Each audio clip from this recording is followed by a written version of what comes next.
हर जगह हर वक्त। अस्सलाम वालेकुम नाज़रीन, क़ौमी न्यूज़ सां गॾु मां आहियां मुज़फ़र अली बिरोई। अचो त तव्हांखे ताज़ा तरीन ख़बरुनि खां आगाह कंदा हलूं।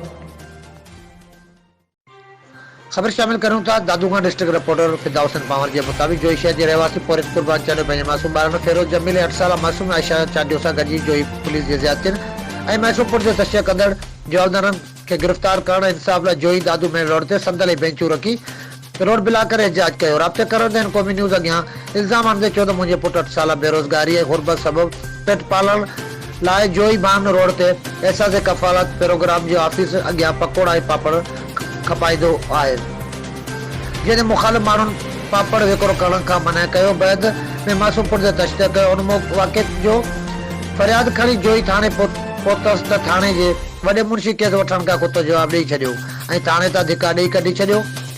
असां ग़रीबनि जे केरु ॿुधण लाइ तयार न आहे। आख़िर में IG Sindh DIG Hyderabad SSP दादू ऐं ॿियनि अख़्तियारनि खां मुतालबो कयो आहे त मासूमपुर जे तशदीद कंदड़ जवाबदारनि खे गिरफ़्तार करे मूंखे इंसाफ़ ॾियारियो वञे, न त ॿी सूरत में मजबूरन मूंखे मरण घड़ी ताईं बुख हड़ताल ऐं एहतजाज करणी पवंदी।